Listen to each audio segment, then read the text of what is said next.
Ow! Insert rocket sound effect. Good morning, good afternoon, and good evening, and welcome to today's video. Now, from the title, you can probably assume what I'm doing, or rather, what I've already done.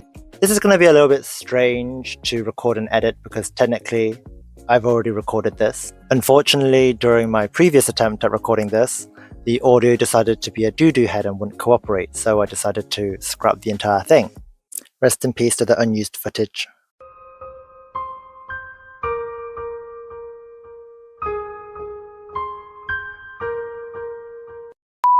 Now the thing is, I've already done the exam. Well, exam.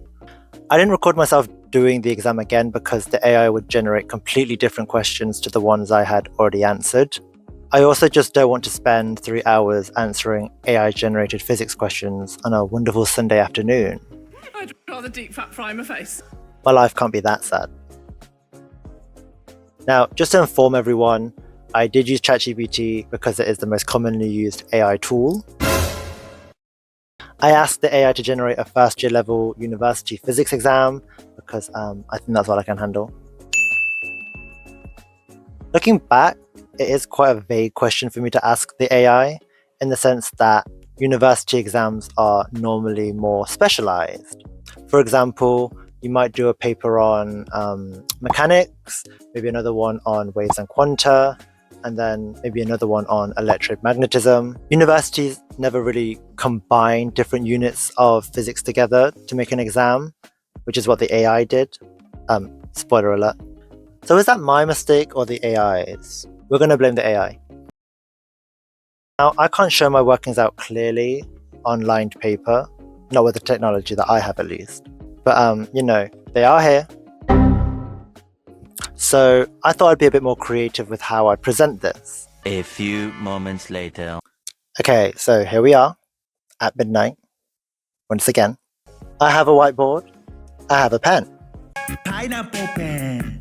I'm just going to write my answers on this whiteboard so that it's nice and clear for all of you. I also just don't want this giant plank of melamine to go to waste in the corner of my room, so there's probably a better way to do all of this, but I honestly have no idea what I'm doing. I also got new board pens for this. Dry wipe, fast drying, made in Germany, and airplane safe. Why the hell do board pens need to be airplane safe? Are we scared of children drawing on the back of chairs? Or adults drawing on the back of chairs? Oh wait, maybe it's the amount of liquid or ink inside each pen. Okay, I don't care. Anyways, let's just begin with mechanics. Oh, what color is mechanics? I'm going to say blue. Basic. You know what I mean?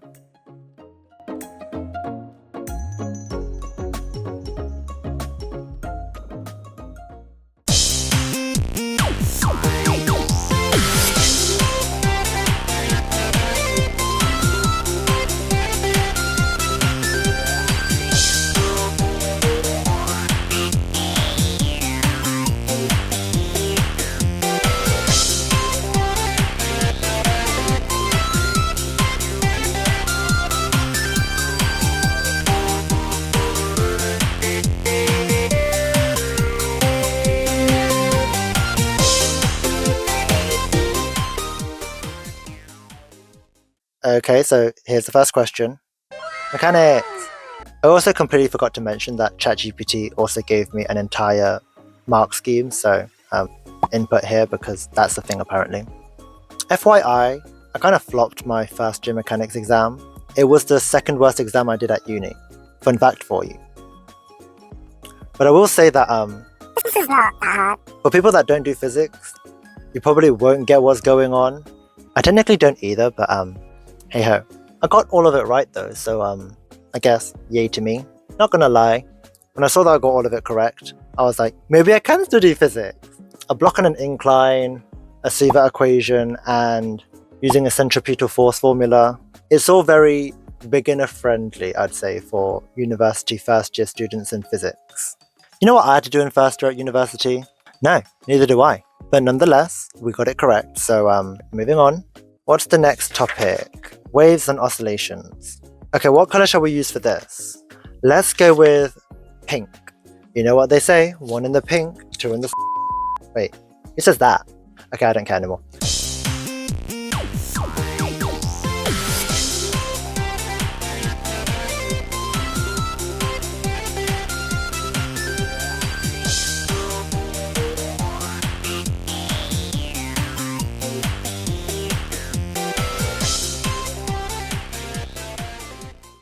Okay, so waves and oscillations. The questions were to do with wave speed on a string, a question on harmonics, as well as simple harmonic motion. Now, I am very well aware that most of this is just nonsense to all of you, and that's because it is. But this wasn't so bad to answer overall. There's not much else to say about this except from it was pretty good. The questions, again, were kind of basic and quite standard. Okay. We must move quickly because I need sleep and sleep needs me. What's the next topic? Thermodynamics. Let's go with red because it's dangerous.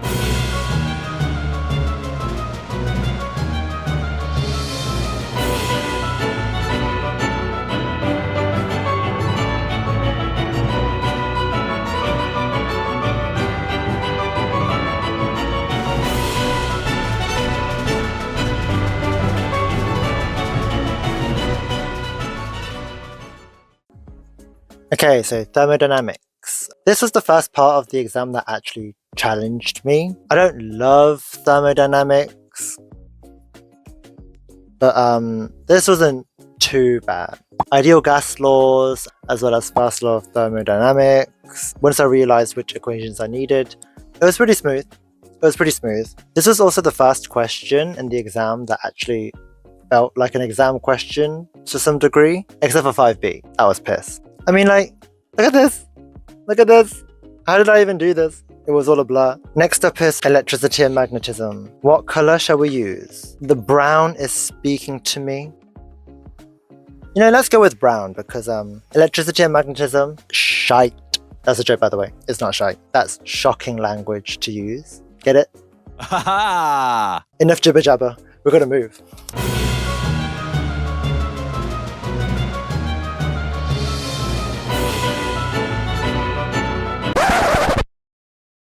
Okay, finally finished with electricity and magnetism. We've got some point charges, we've got some electric fields and magnetic fields. This question, I will also say, is a little bit more fitting for an exam. It's not super hard by any means. It definitely uses a lot more of the more memorable equations. I actually went to some of my old lectures from first year. Pretty much all the equations that I found in my lectures were the equations that I used here, and they were the first ones to be introduced. I don't think the equations are necessarily that hard for the students. This could have been a lot more challenging. Also, there's no integration. Where's the uniform charge around an annular disk? There's also a bonus question for 10 marks, which I have an issue with, but we'll get to that in a minute. You know what? Let's use blue again because I stand corrected. This was the basic one. Well, I completely forgot to press record, so here's the last question. I mean, velocity for circular orbit and then the orbital period. No. Velocity for circular orbit and then orbital period. For 10 marks? No. This is literally just two equations. That is not 10 marks.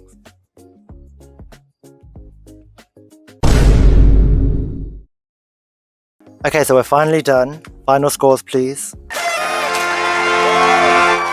Are we surprised? After having done the questions, I've realized that I haven't forgotten everything that I've learned 4 years ago. God bless. And now the exam itself is a definite no from me. It isn't a university standard exam by any means. 3 hours for 100 marks. It didn't specify open or closed book. I used my first year textbook because The instructions weren't very clear. the constants that the AI provided, nowhere near enough. Typically, there are like 3 or 4 pages of constants, trigonometric formulas and identities, and maybe other equations that you find at the back of a university exam.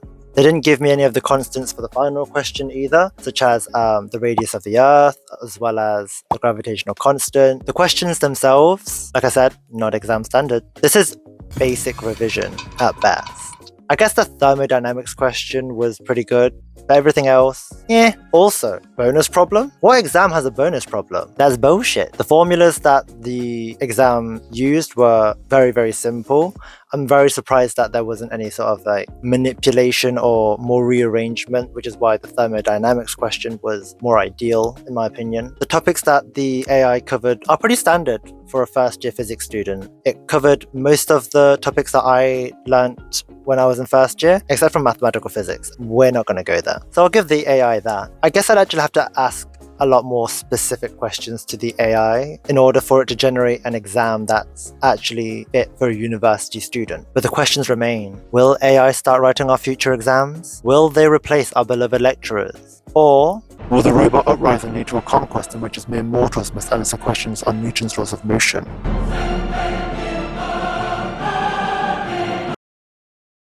I think the final verdict is that AI makes pretty underwhelming exams. Not that I really want to do a difficult exam. I guess I was just kind of curious because we always ask the AI to answer our questions, but what if we answered their questions? I guess you could try to ask the AI more specific questions, but then you're already going to know what's going to come up because if you tell it what to include, what's the point? Anyone that's done a university exam in science can probably tell that the questions that I showed you are not very substantial. I guess it's revision in a sense, but a textbook could do the exact same thing, if not better. Maybe I should try this again with different AIs and see what other AIs say. Or maybe I should specialize. Well, I hope you enjoyed the video. Remember to like and comment, and if you have not already, click that subscribe button. Take care, say goodbye.